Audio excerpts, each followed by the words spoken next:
உறவுகளுக்கு அன்பான வணக்கங்கள். ஒரு சொத்து குறித்து நிலத்தினுடைய உரிமையாளர் உயிலை எழுதி வச்சுறாரு, செட்டில்மெண்ட்டும் எழுதி வச்சுறாரு. இப்போது செட்டில்மெண்ட் மூலமாக எனக்கு இந்த சொத்தில் பங்கு இருக்குன்னு யார் வழக்கு தாக்கல் செய்கிறாரோ, இப்போ அப்படி வழக்கு தாக்கல் செய்யும் பொழுது எதிர் தரப்பில் கடுமையாக அந்த செட்டில்மெண்ட் செல்லாதுன்ற ஒரு எதிர்ப்பு வரும் பொழுது அந்த சூழ்நிலையில் இவர் நீதிமன்றத்தில் அந்த செட்டில்மெண்ட்டை சாட்சியாளர்களை கொண்டு நிரூபிக்கணும். அந்த சாட்சியாளர்கள் ஒரு வேளை இறந்து போயிட்டு இருந்தாங்கன்னா அவர் போட்ட அந்த கையொப்பத்தை வைத்து நிரூபித்திருக்க வேண்டும் அப்படின்னு சொல்லிட்டு திருப்பில் சொல்லியிருக்காங்க. மேலும் உயில் மூலமாகத்தான் எனக்கு இந்த சொத்தில் பங்கு இருக்குது அப்படின்னு சொல்லிட்டு ஒரு வழக்கு தாக்கல் செய்கிறாங்கன்னா, இந்த உயிலை எதிர் தரப்பினர் இது செல்லும் அப்படின்னு ஏற்றுக்கினாலும் கூட நீதிமன்றத்தின் மூலமாக அந்த உயிலுடைய உண்மைத்தன்மையை நிரூபித்திருக்க வேண்டும் கட்டாயமாக அப்படின்னு சொல்லிட்டு இந்த தீர்ப்பில் சொல்லியிருக்காங்க.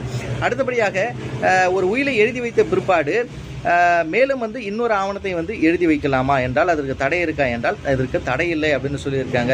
அப்போது ஒரு சொத்து குறித்து உயிலும் செட்டில்மெண்ட்டும் ஒன்றாவே எழுதி வச்சாலும் கூட அதை நிரூபித்தாலும் மட்டும்தான் அந்த சொத்துக்கு உரிமை கொண்டாட முடியும்னு திருப்பி